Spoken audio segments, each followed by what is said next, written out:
Assalamualaikum warahmatullahi wabarakatuh. Halo semuanya, gimana kabarnya hari ini? Semoga kalian sehat semua ya. Jumpa lagi dengan saya, Eka Novitasari. Pada pertemuan kali ini kita akan belajar pemrograman berorientasi objek tentang materi dasar-dasar treat. Apa itu treat? Yuk kita pelajari lebih lanjut. Penggunaan sistem operasi itu memungkinkan pengguna untuk menjalankan program dalam waktu bersamaan.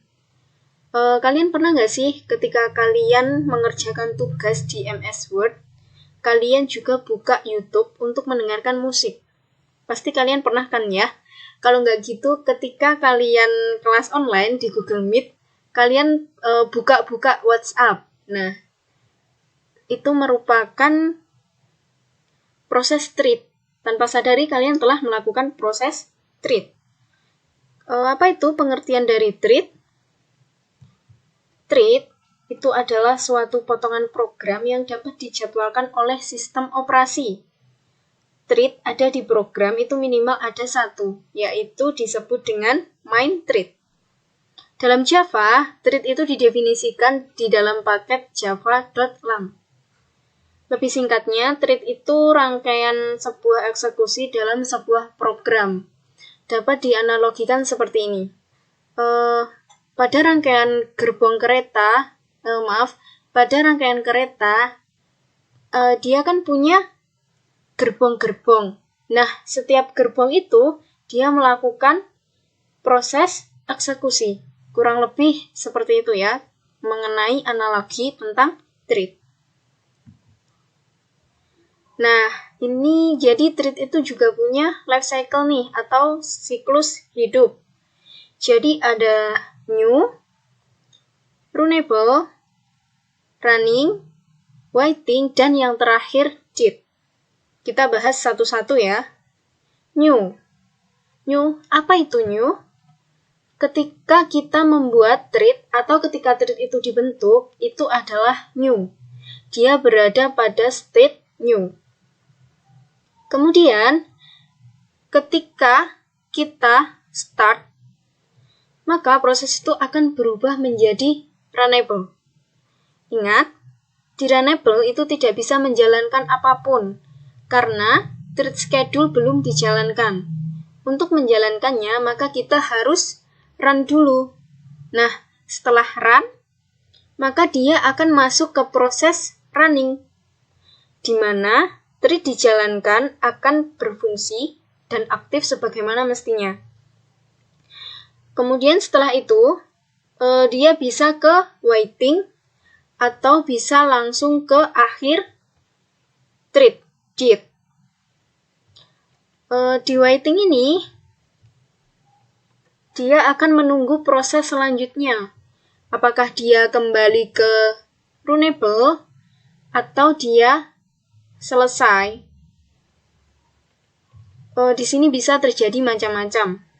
Bisa jadi treat menunggu treat lain agar segera diproses, atau mungkin result-nya belum ada sehingga dia masuk dalam kategori waiting. Yang terakhir ada proses did. Semua proses dari treat itu akan berakhir seperti program pada umumnya. Suatu treat juga akan dalam proses terakhir atau selesai. Kemudian kita lanjut. Nah, ini status treat seperti yang telah Ibu jelaskan sebelumnya. Oke, kita lihat pada kode program ini.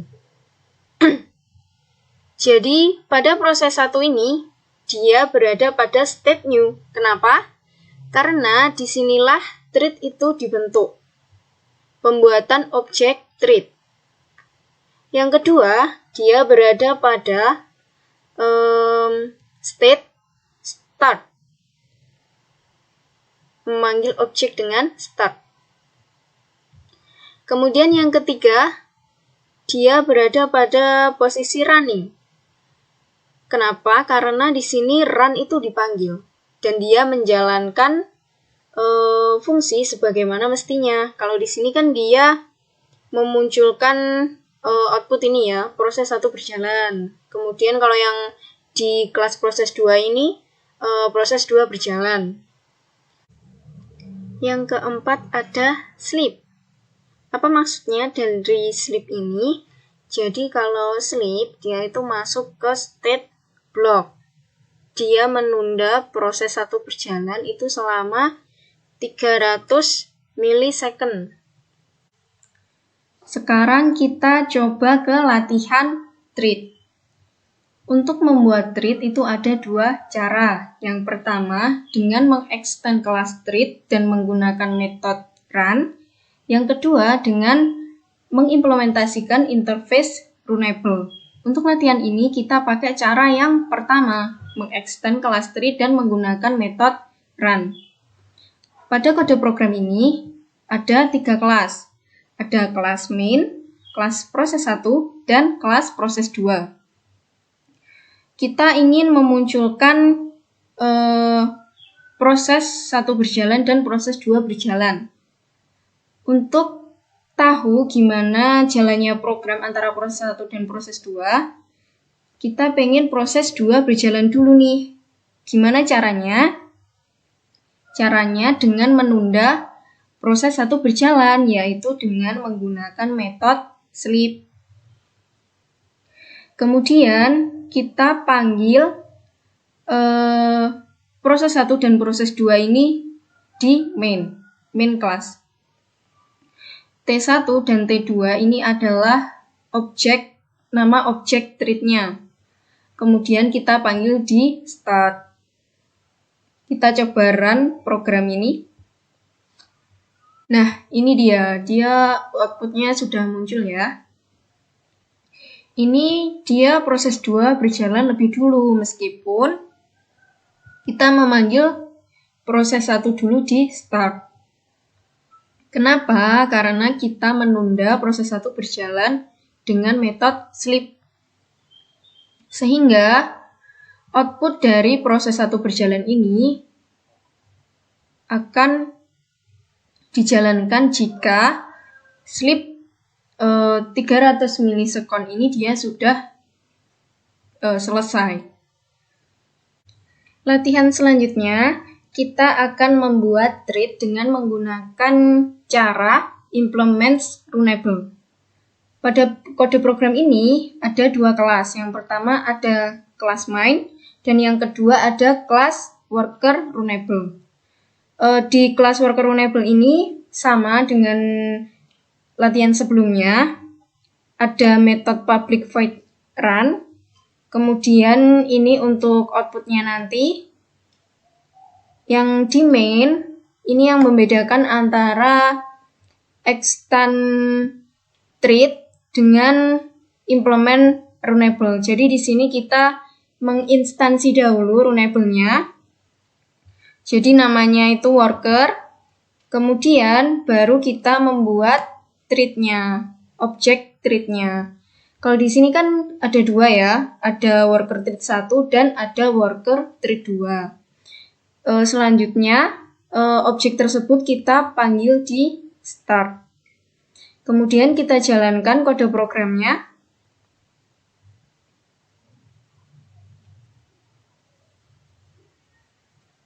Nah, sudah muncul ya outputnya.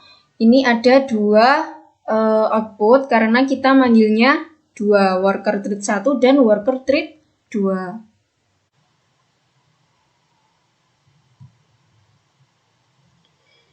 Oke, itu tadi materi tentang dasar-dasar treat. Apabila kalian masih bingung atau memiliki pertanyaan, bisa tanyakan langsung ke Bu Eka melalui WhatsApp atau komen di YouTube. Terima kasih semuanya, semoga apa yang kita pelajari hari ini dapat bermanfaat, dan semoga kalian semua sehat selalu.